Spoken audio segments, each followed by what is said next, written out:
Welcome everybody, and a look at the latest release from Transmission, which is obviously a smaller label to Radiance, and it is 1984's Special Effects. So this is directed by Larry Cohen, who we've recently gotten a few more of his films on Blu-ray or 4K, but in total I've seen 9 other films from him, the likes of The Stuff, The Ambulance, and It's Alive trilogy being a few favourites. I'd really like that trilogy to get a box set of its own at some point, though, to be honest. But yeah, this is a psychological horror film clocking in at 106 minutes long. Stars like Zoe Lund, who was also in Bad Lieutenant. She didn't have a massive role in that, but she also was co-writer to that film script. And you also got Eric Bogosian, who was also in Uncut Gems, Dolores Claiborne, and he was a villain in Under Siege 2 Dark Territory, one of the few bright spots in that otherwise rubbish film. So, yeah, reality and illusion collide as a megalomaniacal filmmaker, Chris Neville, murders a young would-be actress, then sets about making a future about the deed, casting the deceased's clueless husband as the patsy, and finding a dead ringer to play the late actress. So, this is in essence a Brian De Palma film on a much smaller budget, but it still manages to be generally engaging and well produced enough despite that limitation. It is also well paced, has on point cinematography, an effective sleazy look to it, some effective tension.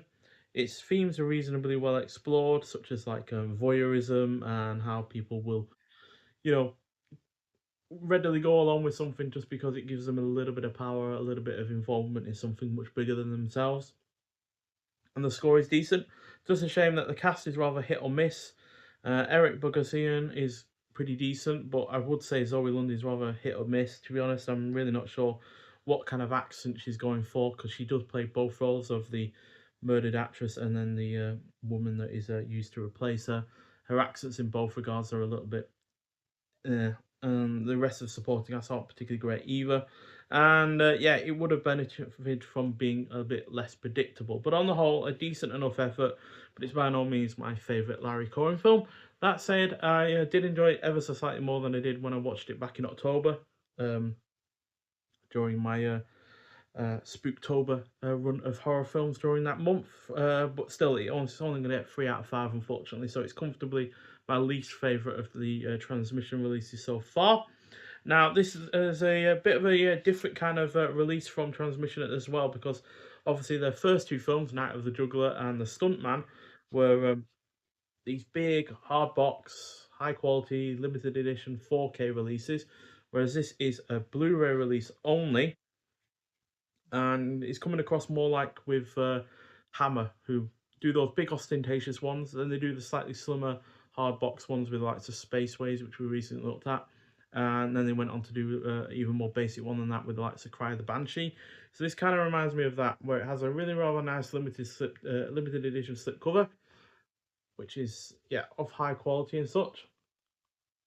But then everything else is as run of the mill as it gets. Really, you get a nice big booklet in here, but no reversible sleeve artwork and no printed disc either. Um, but yeah, that is the original artwork there on the sleeve of the Blu-ray case itself. The booklet itself is decently sized, though it's not a massively thin one either compared to some, you know, limited edition releases. But it's by no means as substantial as the ones in the previous two releases of theirs. Um, But inside of the booklet itself, we've got cast and crew, then we've got director spotlight, then we've got the man who loved Hitchcock from Juan Bacquin, then we've got Larry Cohen on special effects by Michael Doyle, and then acknowledgements and credits. So yeah, it's a decent sized booklet. Like I said, it is 31 pages, so and it's on really nice paper as well, so it doesn't feel like something that's going to tear with ease. So yeah, that is Zoe Lund as the murdered would-be actress, and Andrea Wilcox, I think she's called, and then as the stand-in. So yeah, I won't show you some of these pictures because, like I said, it is quite a sleazy film in some regards. Not in a way that I feel like is exploitative, but definitely in a way that means that yeah, I can't show some of the images. So special effects was supplied to Radiance Films as a high definition digital file by Part Circus. And the film is presented in its original aspect ratio of 185:1 and with the original dual channel mono audio mix. So yeah, it looks and sounds perfectly good, but yeah, nowhere near as impressive as The Stuntman or Night of the Juggler, to be honest. I have seen this on streaming before, and I don't think it looked much better than what it did on that format. But in terms of extras, we've got a newly recorded interview with star Eric Bogosian, plus audio commentary by King Cohen director Steve Mitchell, archive director's commentary with Larry Cohen, Cohen and Cohen feature-length career spanning interview with Larry Cohen, and a new interview with Christina Newland on Zoe Lund. So, yeah, a fair few good extras there as well.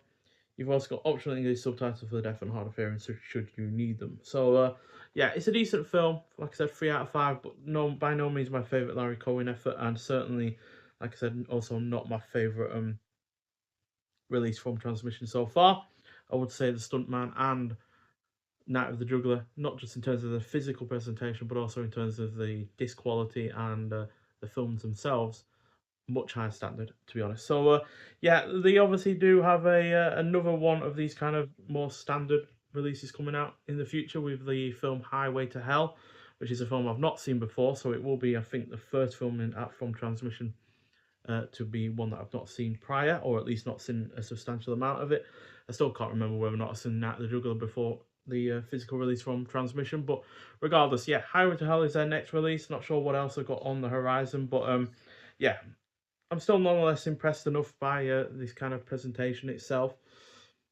I wouldn't expect a film like this to, quite frankly, get the full blown treatment because it's not likely to be a film that a lot of people enjoy by the looks of it when it comes to what the ratings are on like the Letterboxd or reviews were from the time. So I can fully understand why this has been given a much more low key kind of limited edition release, but it's still decent enough, and yeah, certainly better than some other Blu-ray labels when it comes to their more standard releases. So I do recommend getting this if you're into these kind of films from the 80s, more psychological stuff, bit of sleaze, bit of nudity, bit of violence here and there. But yeah, just be warned that the cast is rather hit and miss, and yeah, there is better from other more known directors out there in this kind of style of film. Quite frankly, like Brian De Palma's Dressed to Kill, for instance. So yeah, but on the whole, it's worth seeing, even if you don't want to buy it. Nonetheless, so if you have seen special effects before, I'd like to hear your thoughts on it. But thank you for watching, and I'll see you in the next one. Bye.